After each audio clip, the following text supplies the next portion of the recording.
Ako magta-topic ngayon at ang topic na ating tatalakayin yung kaugnay sa mga aklat na ginagamit ng INC. At isa na ito ang aklat na ginagamit ang kay Father Francis Casele. Kung maalala ninyo sa debate ni Ramel Parba, ginagamit niya ito. Ito po ang naturang aklat. Both secular and Bible, as well as from the Bible. Bible, considered as a human document. We learn, natutunan natin, ato natutunan, iniwan na natin. We learn that Jesus Christ established a church which from the earliest times has been called. Naitawag o wala? Has been called the Christian Church or the Church of Christ.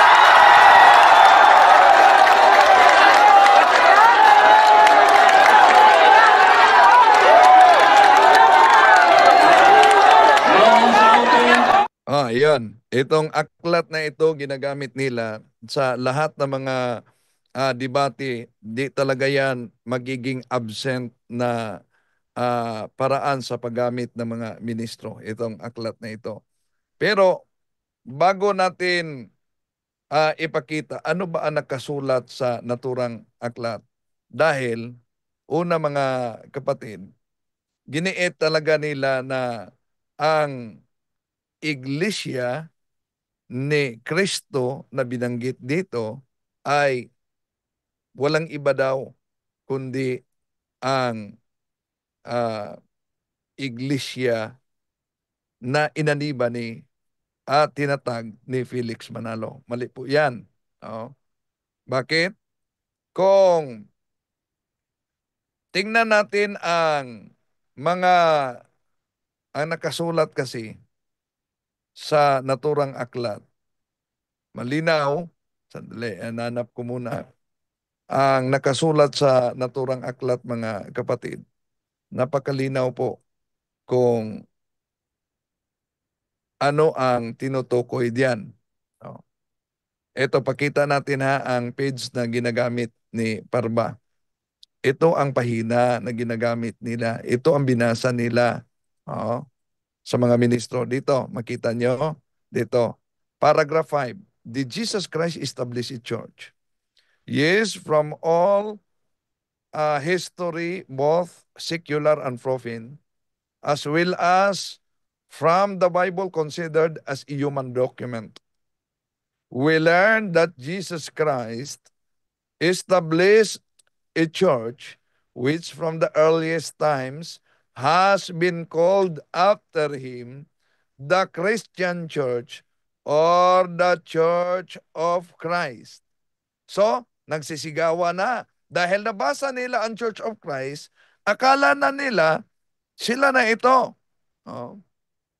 Pero kung tingnan natin ang konteksto sa aklat na ito, mga mahal na kapatid, merong iniwasan. At saang bahagi ang iniwasan nila? Ito, paragraph 2. Nakita nyo? The importance of this article. The lessons of the Catholic Church are among the most important in the study of religion.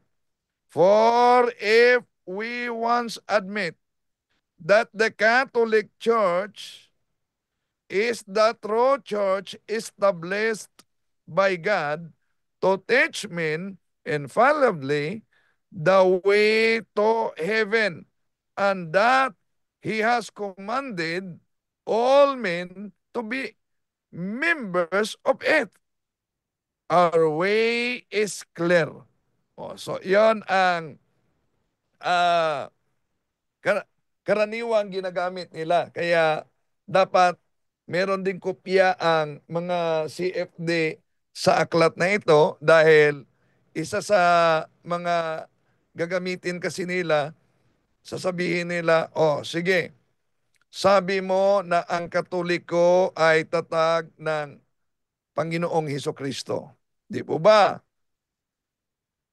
Tanong, pag mabasa ko sa aklat ninyo na may akda ay paring Katoliko, aaminin mo ba na nagkamali ka nang pinatunayan niya na ang iglesyang tatag ng ating Panginoon Kristo ay iglesia ni Kristo? Hindi pala kayo. Kaya dapat alam natin ang mga ginagamit nila. Pero yun ang pinagdikdikan nila kasi, iglesia ni Kristo. Bakit? Dahil opisyal nilang aral ayon sa Pasugo Magazine, na ito, Pasugo Magazine, December 1964, page 32, ni Emiliano Agustin. Kaya Iglesia ni Cristo ang pangalang itatawag sa kanila. Hindi sila maaaring tatawagin sa ibang pangalan. Pwede rin itong gamitin sa debate. Sang-ayon ka ba, ministro, kung sino man ang kaharap, na batay sa pasugong ito, mabasa na Iglesia ni Cristo ang tawag, ang pangalang itatawag sa kanila. Hindi sila maaring tatawagin sa ibang pangalan. Sang-ayon ka ba o hindi? Natural. Sang-ayon talaga yan. Ngayon, kung hindi maaring tatawagin sila sa ibang pangalan, ito, Pasugo Magazine nila. 1951, page 4, ang may akda ay si kapatid na Leopoldo Aguilar. Napansin nyo ba kung ano ang makita diyan? Ito, ang Iglesia ni Cristo ay kailangan at hindi maiwasan. Palakihin natin ha. Ito, ang Iglesia ni Cristo ay kailangan at hindi maiwasan sa paglingkod ng tao sa Diyos. Ngayon, ang tanong, kung sinabi sa kanilang Pasugo Magazine na ang iglesia ay di pwedeng tawagin sa ibang pangalan, kundi iglesia ni Kristo lamang, ang tanong, sino ba itong si Kristo na nasa Pasugo Magazine nila? Ang iglesia ni Kristo ay kailangan at hindi maiwasan sa paglilingkod ng tao sa Diyos. Oh, so tinawag sila na Kristo pala. Iglesia ni Kristo. Oh. Kaya mag-ingat sa mga ginagamit nila na mga aklat, mga kapatid, dahil pag ginagamit nila ito, sabi na, di ba, malinaw po na ang pinatunayan dito, walang iba, kundi ang Iglesia ni Cristo. Pero ang Iglesia ni Cristo bang inaniba ni Felix Manalo? O tinatag ni Felix Manalo? Hindi. Ang simbahang Katoliko. Bakit? Dahil kung tingnan natin ang nakasulat sa naturang aklat, may iniwasan pa sila. Ito, pakita natin ha, sa pahina 454. Dahil iginiit kasi, Iglesia ni Cristo ang tunay, hindi Katoliko. Ito mga kapatid. Sa karugtong, inawasan lang nila. Mahilig talaga sila mag-chop-chop, di po ba? Ito, sa paragraph 19. By what name do we call Christ Church? Sa anong pangalan tatawagin natin ang iglesyang kay Kristo? We call Christ Church the Holy Catholic Church. The other names of the Church of Christ, Christ Church, has many titles. It is sometimes called merely the Church or the Catholic Church. It is also known as the Christian Church, the Roman Church, or the Roman Catholic Church. The word Roman being added to indicate that it is in communion with the Bishop of Rome, the successor of Saint Peter. Yun, mga kapatid, ang nakasulat. Ang iginiit ng mga ministro dito, pag Iglesia Katolika, abay, iniwanan na umano natin ang Church of Christ. Imagination lang nila yan. Sa lahat ng mga debate, doon lang nangyari sa kay Father Darwin Gitgano. Yung ginamitan natin sila ng iba't ibang mga aklat ni Felix Manalo. Pansinin niyo, di po ba nakakagulat ang reaksyon ni Ramil Parva dito? At muntik nang pabulaanan niya ang naturang aklat. Ito, Kay imo man jong ipamugos nga si San Ignacio may nagtukod sa iglesia. so, sa mga di makaunawa ng Cebuano, sabi ni Father Darwin, dahil iginiit mo na si San Ignacio talaga ang nagtatag sa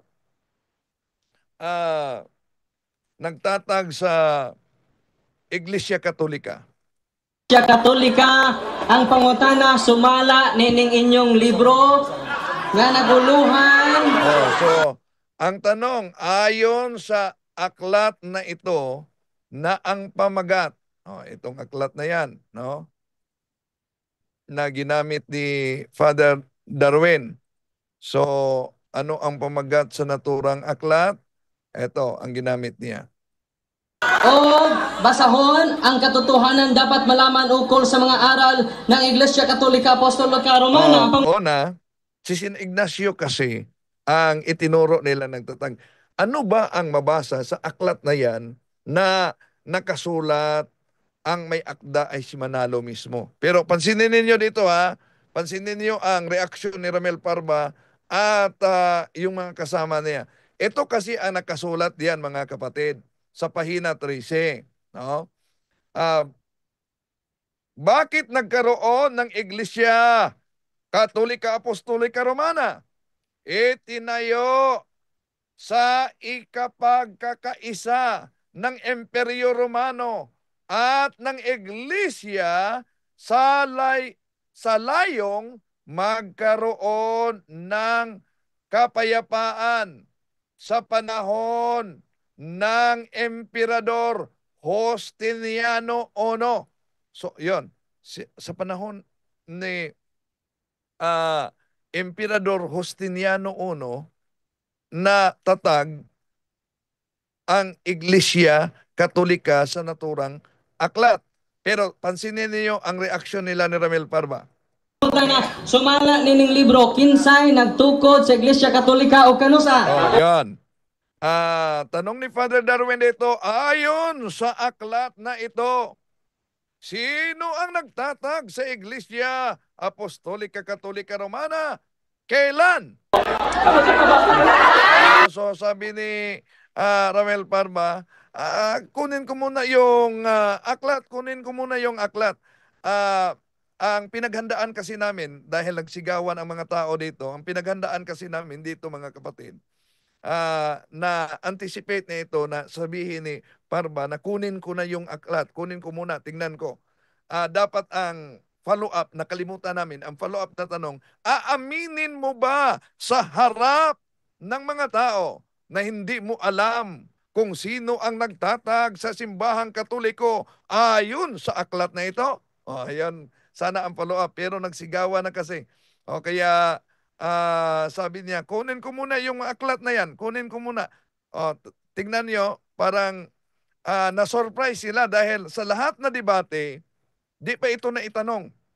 No? Surprise sila dito.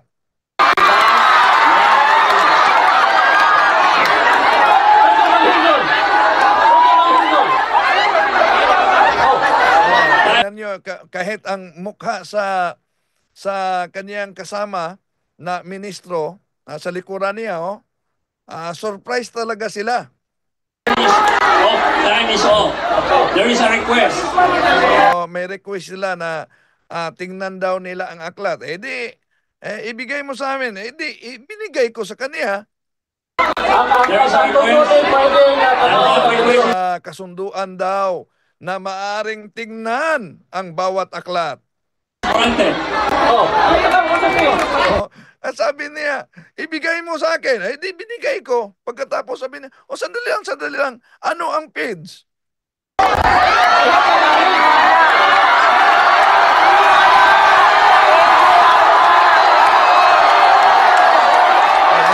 Sabi ko, yun, yung page na yan.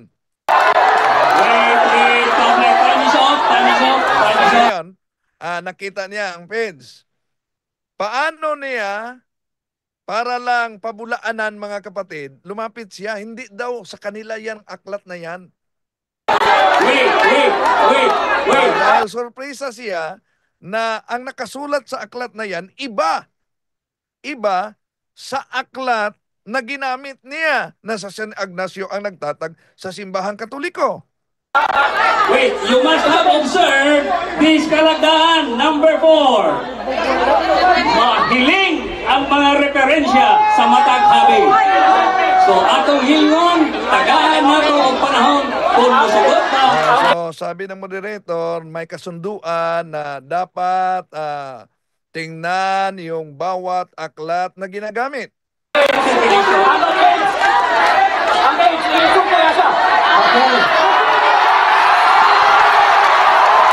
Sinabi ko na sa kanya mga kapatid kung ano na page. Sabi pa niya, asan dito? Asan na pahina?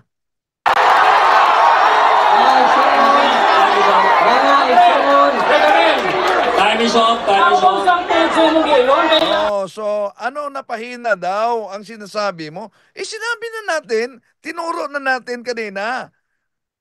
Tiningnan na niya. Pero nag-isip pa siguro paano niya sagutin ito. Kaya binalik niya, ano na page? Dahil marami daw umano. So ano na page? Sinabi ko na kanina kung ano na page, ano na pahina. Ito kasi ang mabasa diyan mga kapatid. At bakit nagkaroon ng Iglesia Katolika Romana? Itinayo. Imagine, itinayo sa ikapagkakaisa ng Imperyo Romano at ng Iglesia sa layong magkaroon ng kapayapaan sa panahon ng Emperador Justiniano Ono. See? Nabasa niya yan. Pero nagtanong pa kung ano na page. Para lang magiging saved by the bill. Okay.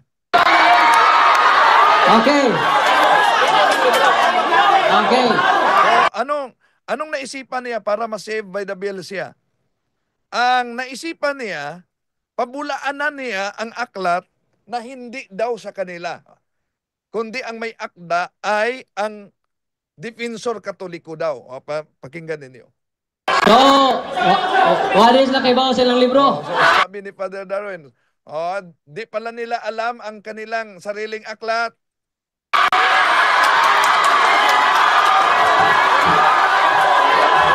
Sana ni Father Darwin ang aklat pero ayaw ibigay ni Parva.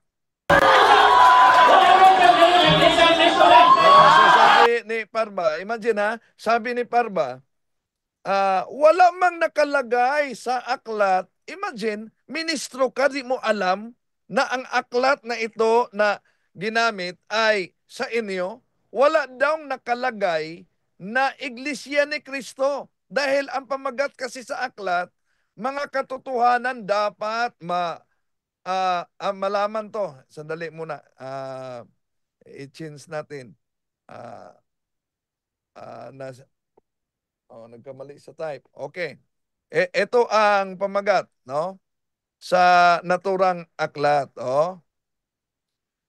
Mga katotohanan dapat malaman ukol sa mga aral ng Iglesia Katolika Apostolika Romana. Anong sabi niya? Wala naman nakasulat na Iglesia ni Cristo ang may akda sa naturang aklat.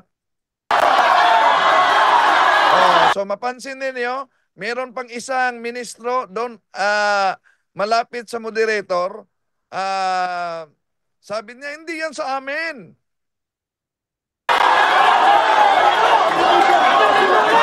Kahit na yung mga ministro na nasa likuran, natataranta na sila, hindi yan sa atin. Time is up. Time is up. Kaya lumapit si Parba sa moderator para ikumbinsin niya, hindi ito sa amin. Pangutana, Mr. Moderator.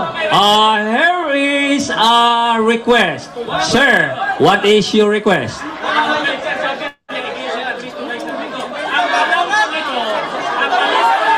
Sabi niya, ang may akda nito ay Defensor Katoliko. So pinabulaanan talaga niya. Pinabulaanan talaga niya, mga kapatid, na hindi yan sa Iglesia ni Cristo. At doon, pumunta siya sa kanyang microphone. Pansinin ninyo, Pero ipinakita ni Father Darwin ang may akda na si Manalo. Okay. Okay. Pansinin ninyo, pansinin ninyo. Eto, lapit na siya sa kanyang microphone. Kasi magsusulat. Okay. Interpellation. The request is granted. Ang himawa na ko ani, ang gasulat ani, Defensor Katoliko. Yan. Imagine, sa kanila mismong aklat, anong sabi niya?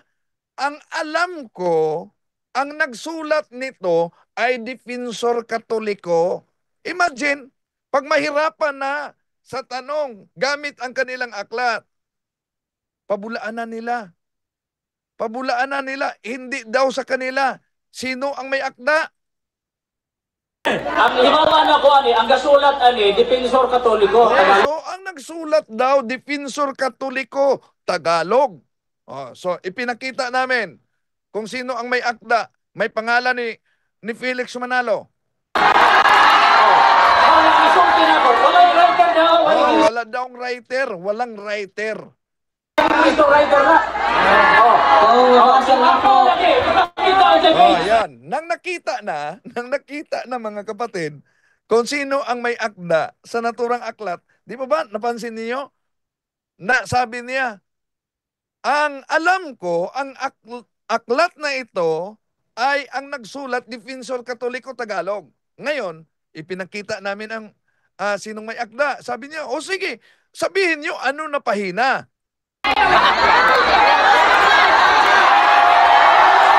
Imagine, binigay niya sa akin. Sinabi ko na sa kanya kung anong pahina. Tiningnan na niya yan. Kaya ito na bahagi, mga kapatid, parang killing sa time na lang ito.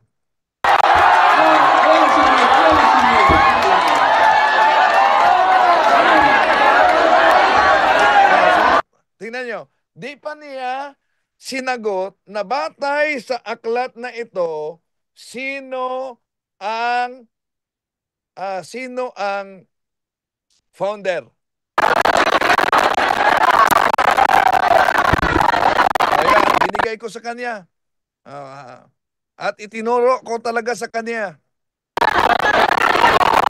Ang dili mo karon pagkatuon o dili matuon, gihiling ang mga referensya. Mao na ato karon gihimo. Gihiling ang mga referensya. Ang pangutana ni anang inyong nga basahon. So, ang tanong, sa inyong aklat, Gitug-an man nga si Emperador Justino sa tuig 500 century. Ang pangutana karon, muuyon ka ba nga si Emperor Justino ang nagtukod sa Iglesia Katolika? Sumala sa inyong basahon. 1 minute. Yaw to ba? Luma kang tugtugin. pero di talaga niya, categorical question must be answered categorically. Di po ba? Ang tanong ni Father Darwin dito, sang-ayon ka ba sa aklat na nakasulat ninyo? Tingnan nyo ang mga mukha ng mga ministro sa likuran ni Parba. Sang-ayon ka ba sa aklat na nakasulat ninyo na ang nagtatag sa simbahang Katoliko ay si Emperador Justiniano I? Sang-ayon ka? Anong sagot niya? Lumang tugtugin.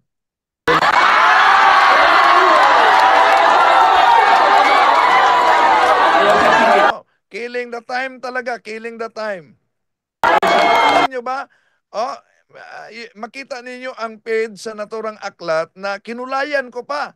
Yung tinanong niya na Sa ANAPID, itinuro ko na yan sa kanya. Pero gusto pa talaga niyang ubusin ang oras at pabulaanan, hindi ito sa amin. Ang may akda nito ay isang Dipensor Katoliko Tagalog. O pero nabuking. O kaya, eto na. Ano kaya ang kanyang sagot? Sang-ayon ka ba sa nakasulat diyan na ang nagtatag sa simbahang Katoliko ay si Emperador Justiniano ayon sa inyong aklat? Yun lang, paulit-ulit. Lumang tugtugin na. Anong bagong tugtugin niya? Ang bagong tugtugin, ayaw sagutin kung tama ba ang nakasulat sa naturang aklat. 1960 issue pa. Di alam niya na sa kanila yung aklat na yan, 1960 issue, di alam niya. Bakit sinabi niya? Sa nalaman ko, ang may akda nito ay isang Dipensor Katoliko Tagalog. Pero di naman tinanong ni Father Darwin kung kailan yan naisulat ang naturang aklat. Di po ba? Ang tanong ni Father Darwin, sang-ayon ka ba sa nakasulat sa aklat dahil sabi mo si Ignacio ang nagtatag. Ngunit iba naman sa aklat ni Manalo. Anong sabi niya? 1960 pa raw umano ang naturang aklat. Sagot ba yan sa tanong ni Father Darwin? Ito ang sagot. Tingnan nyo, panoorin nyo. Kung yung kanyang sagot daw ay sagot ba sa tanong ni Father Darwin? Pansinin nyo ha, ano ang tanong ni Father Darwin? Sabi mo si San Ignacio ang nagtatag sa simbahang Katoliko. Samantala, sino ang nakasulat na nagtatag sa inyong aklat Katoliko, aklat na INC? O, lumang tugtugin. Pansinin niyo anong sagot? Sumala sa tabla sa Biblia. Ayon sa hula sa Biblia, hindi naman yan ang tanong ni Father Darwin. Sabi mo si Ignacio. Samantalang sa aklat ninyo, si Justiniano. Anong pampatay oras niya? Ayon sa hula sa Bible, Gawa 20:28 at 30. Gawa 20:28 daw, 30. Ang iglesia, ang iglesia ni Kristo, sudlon sa lubong mabangis. Ang iglesia ni Kristo ay papasukin daw ng mga lobo. Yun ba ang tanong ni Father Darwin? Napansin niyo mga kapatid kung paano iwasan ng ministro ni Manalo sa debate para lang makalayo sa mahirap na tanong ni Father Darwin. Ang lubong mabangis, Mateo 7:15, mauna ang dunay nakanabis upang karne kordero. Sumala sa inyong libro. Ayon sa inyong libro, ang mga lubong mabangis, mga pare niya. mga lobo daw umano ay ang mga pare. Hindi naman yan ang tanong. Napansin niyo paano iniwasan ng ministro ni Manalo? Pag maipit na sa tanong, di ba ba? So, naipit na talaga sa tanong, kaya iniwasan niya. Lalo na sa tanong ni Father Darwin, ginamit itong aklat na ito. Pansinin niyo, sa kanila ito, pero pinabulaanan niya na hindi sa kanila, ang may akda daw ay Dipensor Katoliko, pero meron pang isang aklat. Kung si Justiniano ang nagtatag sa simbahang Katoliko, ayon sa naturang aklat na yan, meron pang isang aklat. Kay Manalo pa rin. Ito, aklat nila. Tinanong din ni Father Darwin, si Baydabel, si Parba dito, dahil nabutan ng oras. Di niya nasagot. Ito, ang sulo ng ikatitiyak sa Iglesia Apostolika Romana ni Felix Manalo, page 2930. Ang pasugo 1947. Ito nakasulat. Pansinin niyo ang pitsang panggigamit. May malapit pa ito sa Spanish na pagkasulat. Ang pitsang ito, 325 Anno Domini, ang unang ganap at pangkalahatang kapulungan ng buong daigdig na Kristyanismo. Ito ang nagpapakilala ng tiyak na pagpasok sa iglesia ng mga Kristiyano. Sa pulong na ito, sumipot ang bagong relihiyon. Iba pa ang relihiyon nila dito, ispiling, na siyang pinamagatang Iglesia Katolika Apostolika Romana. So napansin nyo, sa 317, 325, lumabas na pala ayon sa aklat ni Felix Manalo ang Iglesia Apostolika Katolika Romana. Kaya bakit sinabi nila na natatag sa 1870? Ito ha. Ngayon, sino? May karugtong pa ito sa panahon ni Emperador Constantino. Sino nga ba ang nagtatag? Si Emperador Constantino o si Justiniano? Hindi lang yan. Ito pa.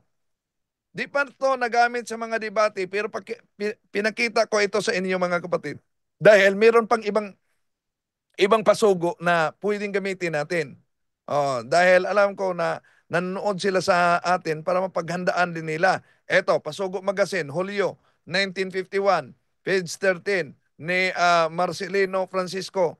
Ito ha, pansinin ninyo. Iglesia Katolika Romana, natayo sa pagkakaisa ng imperyo at ng Iglesia Roma. Natayo noong ika-6 na siglo sa pamamagitan ng taong 527, 562. Pansinin nyo, ang may akda ay si Marcelino P. Francisco. Natayo daw ang simbahang Katoliko noong ika-6 na siglo. Yan. Ngayon, ibang Pasugo Magazine na naman. Ito, Pasugo Magazine. Pansinin nyo, may akda si Teofilo Ramos. Ito ang mabasa. 1951, page 14 ni Teofilo Ramos. Sapagkat nang matatag ang Iglesia Katolika noong ika-5 siglo, matagal nang patay ang mga apostol ni Kristo. Ano nga ba talaga, kuya? Ika-6, panahon ni Constantino.